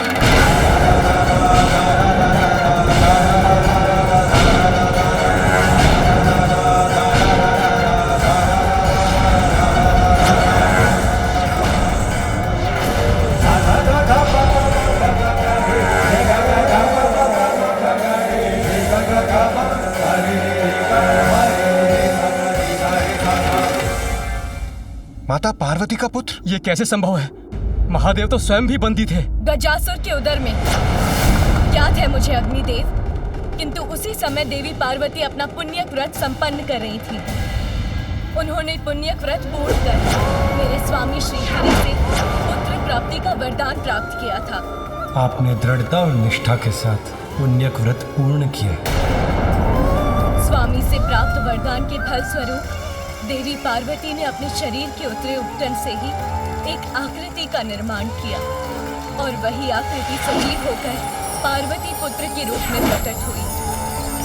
अपने उसी पुत्र को द्वार की रक्षा के लिए छोड़कर देवी पार्वती महादेव के कैलाश आगमन के पूर्व मंगल स्नान करने गई थी। इसीलिए उनकी आज्ञा का पालन करने के लिए उनका पुत्र किसी को भीतर नहीं जाने दे रहा था। ठहर जाइए, किसी को भी भीतर जाने की अनुमति नहीं है।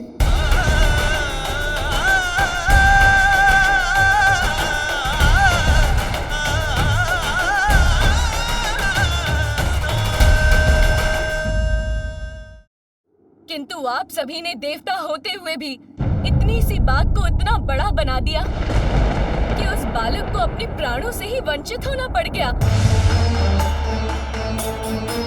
नंदी, मैं तुम्हें अपने व्रत स्थल की रक्षा का दायित्व देती हूँ। मेरा व्रत पूर्ण होने तक यहाँ किसी का प्रवेश नहीं होना चाहिए। किसी का से मेरा अर्थ है यहाँ कोई नहीं आना चाहिए। जो आज्ञा माता।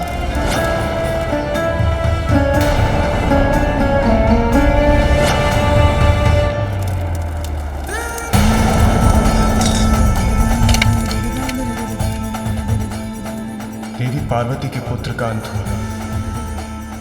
बहुत ही बड़ा अनर्थ हो गया हम सबसे। जो हुआ वो अनर्थ था, किंतु जो अब होने जा रहा है उसका आप सब अनुमान भी नहीं लगा सकते। आप सबके द्वारा उसे उत्तेजित कर उसकी उद्दंडता को बढ़ावा देना देवी पार्वती के प्रिय पुत्र के वध का कारण बना। आप सभी देवता इसके दोषी हैं और शीघ्र ही देवी पार्वती यहाँ अवश्य पहुंचेंगी। और जब यहाँ पहुंचने पर उन्हें ज्ञात होगा कि इतने वर्षों की कठोर तपस्या के बाद जिस पुत्र की उन्हें प्राप्ति हुई थी, आप लोगों से युद्ध में उसका अंत हुआ है, तो उनकी क्रोधाग्नि जागृत होगी। तब उसके भीषण परिणाम का सामना आप सभी कैसे कर पाएंगे? बोलिए देवराज। आदि शक्ति का क्रोध अर्थात सृष्टि का विनाश।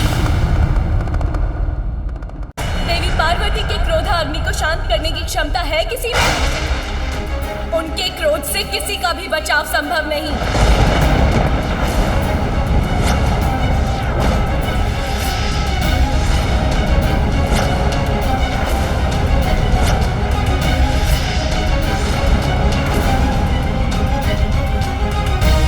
मैं उचित कह रही हूँ ना यमराज?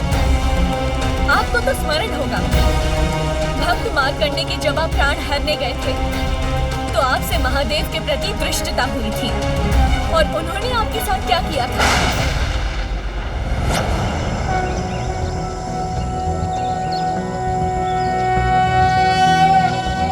चंद्रशेखर चंद्रशेखर चंद्रशेखर पाहि मां, चंद्रशेखर चंद्रशेखर चंद्रशेखर रक्ष मां, रत्नसानुशरासनं रजताद्रिशृंग निकेतनं, शिञ्जनिकृतपन्नगेश्वर मच्युतानन सायकम्, क्षिप्रदग्ध पुरत्रयं त्रिदिवालयैरभिवन्दितम्।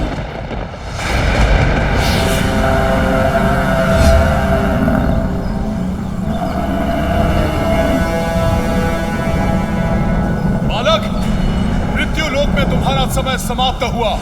मेरे साथ चलो, मैं यमराज तुम्हें लेने आया हूं। अपना यह मंत्र जाप रोक कर बाहर आओ और अपनी मृत्यु के लिए प्रस्तुत हो जाओ।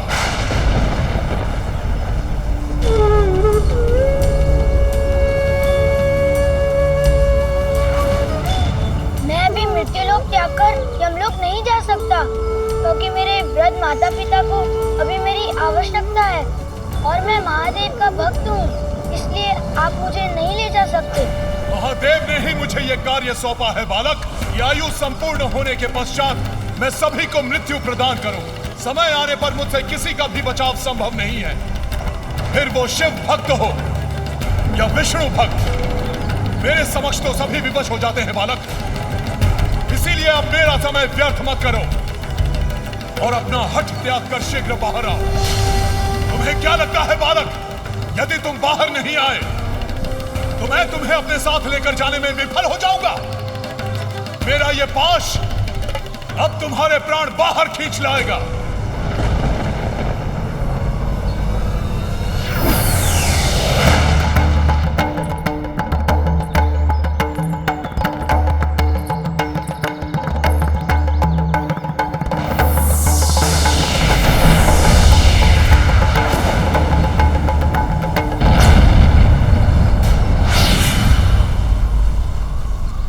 कैसे संभव है?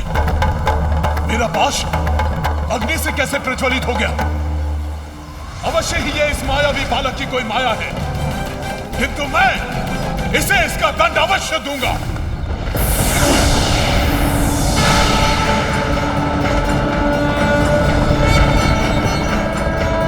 यमराज ने अपने पाश से शिवलिंग अर्थात मेरे स्वामी को स्पर्श करने का दुस्साहस कैसे किया?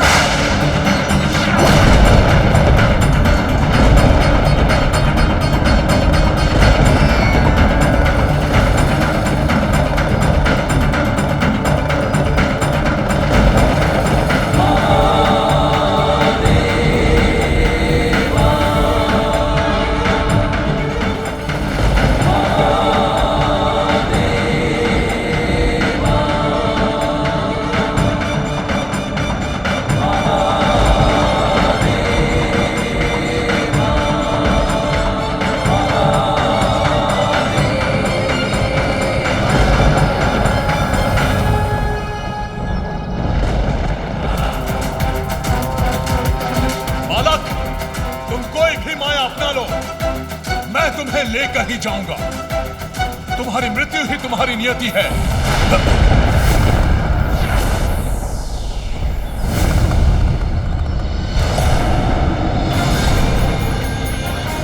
स्वयं अर्धनारीश्वर यहां इस बालक की रक्षा के लिए?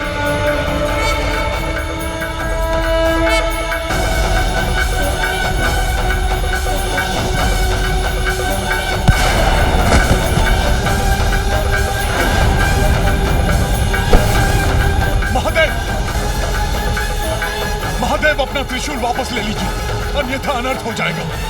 मृत्यु का देवता ही मृत्यु को प्राप्त हो जाएगा। महादेव, महादेव! स्मरण है ना यमराज, तब आपके पार्थिव शरीर के समीप एकत्रित होकर इन सभी देवताओं ने देवी पार्वती से आपके पुनर्जीवन की प्रार्थना की थी, ताकि सृष्टि का क्रियाकलाप सुचारू रूप से चलता रहे। तब देवी पार्वती ने शांत होकर आपको पुनर्जीवन दिया, किंतु आज स्वयं उनके पुत्र का अंत हुआ है। अब उनका क्रोध कैसा विनाश करेगा, ये भला कौन कह सकता है?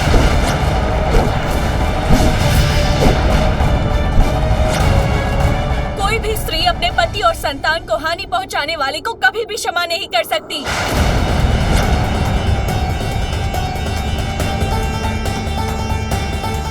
शीघ्र ही देवी पार्वती यहाँ पहुंचेंगी, फिर कौन संभालेगा उन्हें? बोलिए।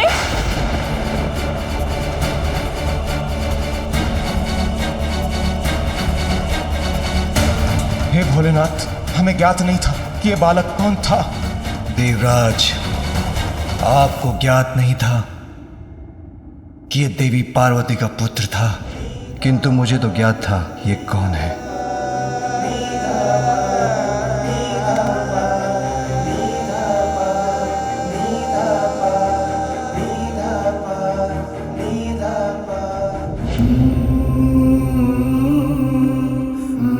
पार्वती पुत्र शिव पुत्र भी था, मेरा भी पुत्र था। हम दोनों एक ही तो हैं, इसलिए मेरा पुत्र आपका भी पुत्र होगा। एक नारी का अस्तित्व तब तक कहाँ पूर्ण है जब तक उसे संतान की प्राप्ति ना हो। मुझे एक संतान का अनमोल उपहार देने की कृपा कीजिए स्वामी। ऐसा दुर्भाग्य है ये मेरा, मुझसे मेरे मातृत्व का अधिकार छीन लिया इन देवताओं ने।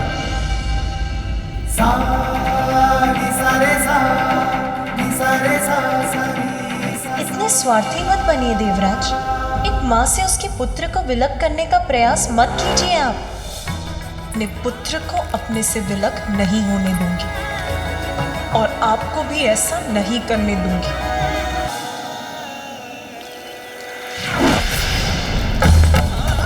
व्रत आपको अकेले ही करना होगा। इतने लंबे समय तक मेरे साथ से वंचित रहने का कष्ट उठा सकेंगी आप?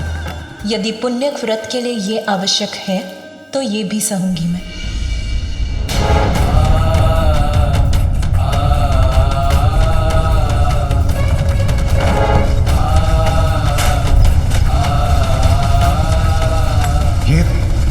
कैसा कंपन है?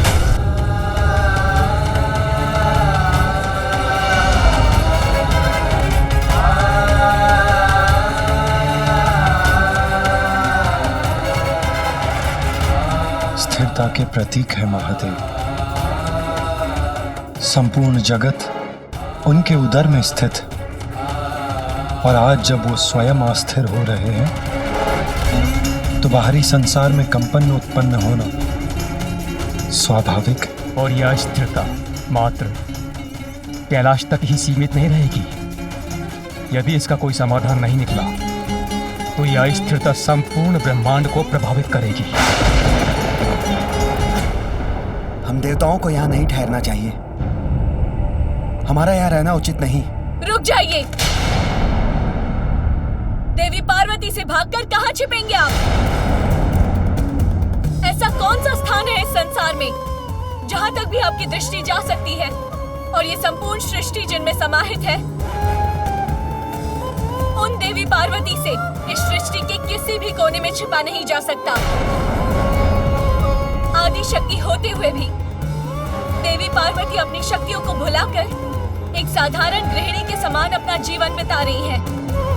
किंतु जब उन्हें ज्ञात होगा कि उनके पुत्र का वध हो चुका है तो उन्हें अपनी शक्तियों का स्मरण करने में अधिक समय नहीं लगेगा, और तब उनका प्रचंड क्रोध जागृत होगा।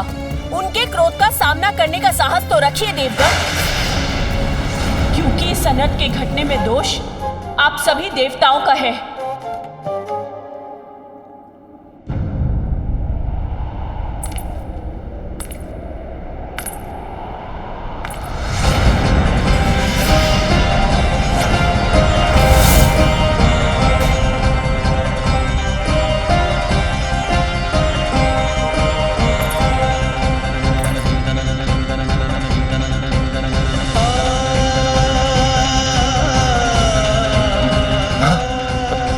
माता पार्वती तो यहाँ आई गई।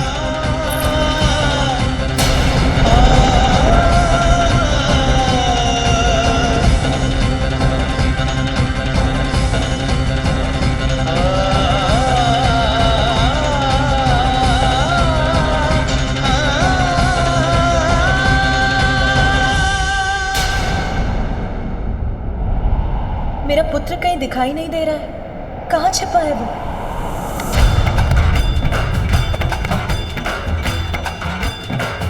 क्या बात? आज तो यहाँ सभी देवता एकत्रित हैं।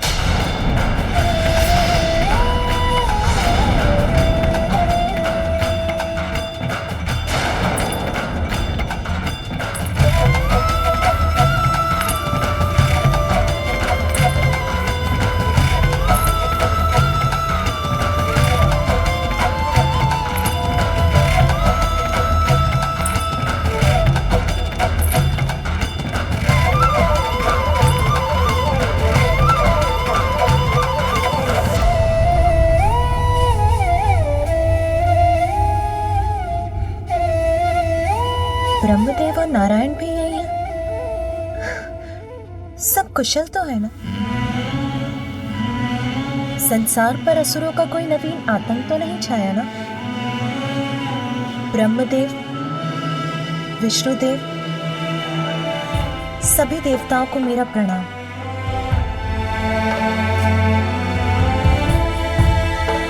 संकट आए भी तो भयभीत होने की क्या आवश्यकता है?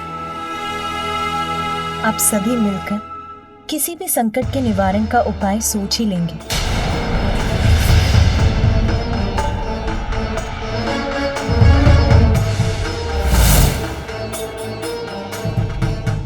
अरे मेरी सखियां,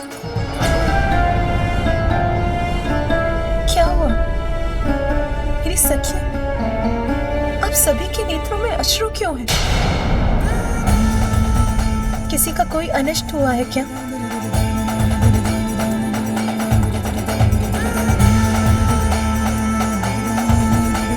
आप सब यहाँ, सबके मुख पर दुख का भाव। इसका कारण क्या है? ये मुझे कोई नहीं बता रहा। अवश्य कोई बड़ी घटना घटी है। मेरा हृदय व्याकुल हो रहा है। कोई शीघ्र बताइए मुझे। क्या हुआ है? आपको कैसे बताएं देवी पार्वती? जो हुआ है उसे जानकर आपको कितनी अपार पीड़ा होगी। अपनों ने ही आपके हृदय पर ऐसा आघात किया है।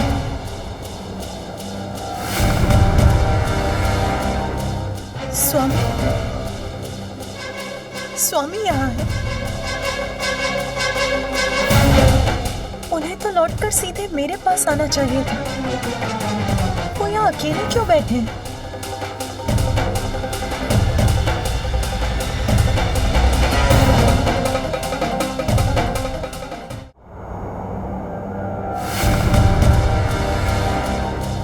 स्वामी, स्वामी यहाँ है। उन्हें तो लौटकर सीधे मेरे पास आना चाहिए था। वो यहाँ अकेले क्यों बैठे हैं?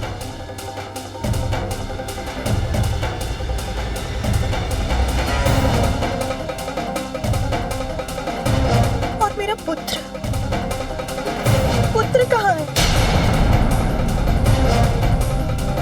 पुत्र, वो दिखाई क्यों नहीं दे रहा? स्वामी, आप ही कुछ बताइए।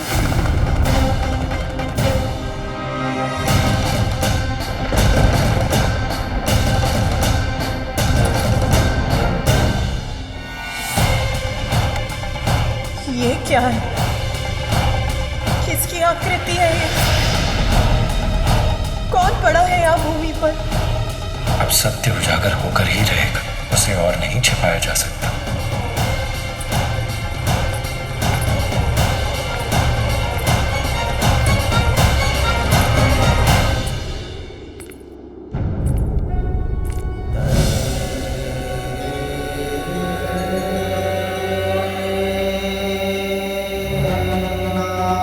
ये छोटे छोटे हाथ पांव किसके हैं? कौन है ये? कहीं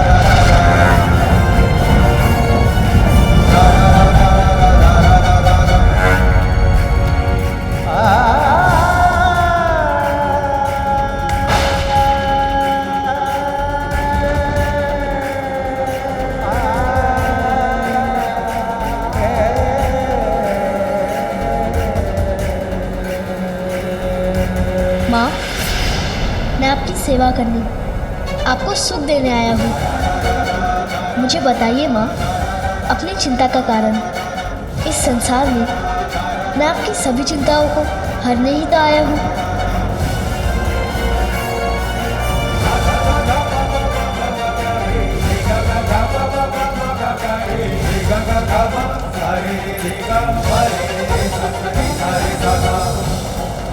माँ, मैं आपको छोड़कर कभी कहीं नहीं जाऊंगा, सदा आपके साथ ही रहूंगा। मैं ये वचन देता हूँ।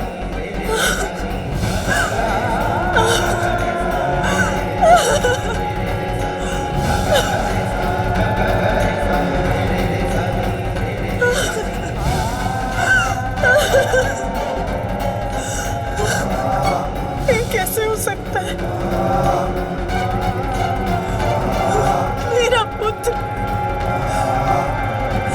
जिसका जीवन अभी प्रारंभ भी नहीं हुआ था, उसका अंत कैसे हो सकता है?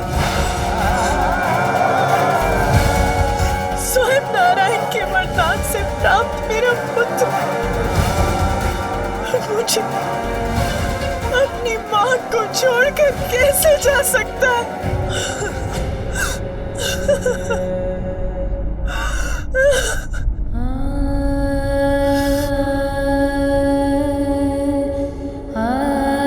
किसने किया ये क्रूरतापूर्ण दुस्साहस?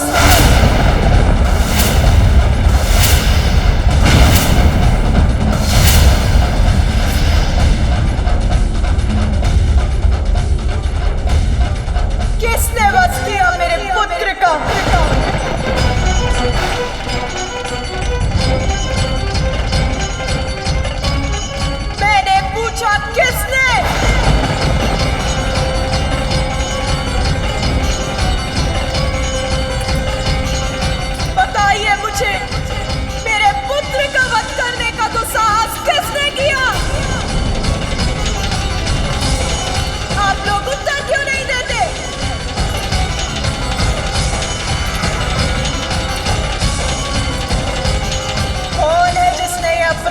किया?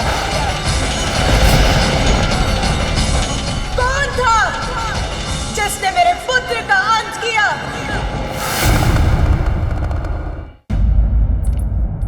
स्वामी, आप ही बताइए, किसने किया ये जघन्य अपराध?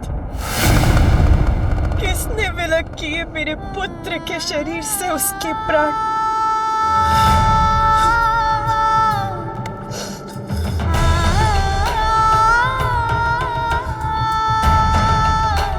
पुण्य व्रत की सफलता के फलस्वरूप ये पुत्र प्राप्त हुआ था मुझे। फिर मैंने आपके आने का समाचार सुना तो मैं स्नान करने चली गई। अन्य सभी गण तब आपके साथ थे, इसीलिए मैंने द्वार रक्षा के लिए हाथ छोड़ दिया। किंतु स्वामी, इतने ही समय में ऐसा घोर अनर्थ कैसे हो गया? बताइए स्वामी, कैसे हो गया ये घोर अनर्थ?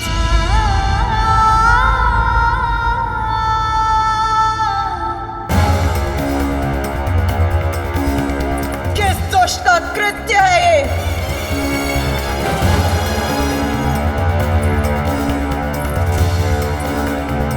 कौन है जो काल एक अनंत अंधकार में विलीन होना चाहता है? कौन है जो मेरे कोप का भागी बनना चाहता है? कौन है जिसने मेरे पुत्र का वध कर मेरे प्रति ऐसा अक्षम्य घोर अपराध किया है?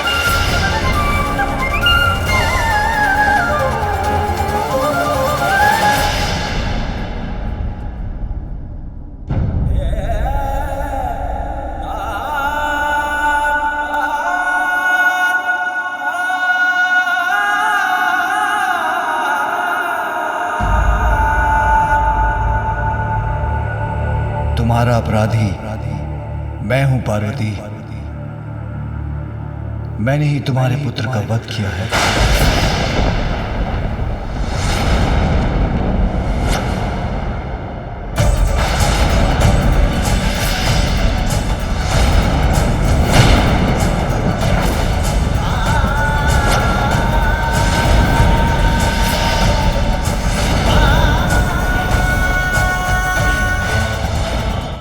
विघ्नहर्ता श्री गणेश के अद्भुत शक्तियों से भरे वीडियोस देखने के लिए चैनल को सब्सक्राइब करना न भूलें और साथ ही बेल आइकॉन भी दबाएं।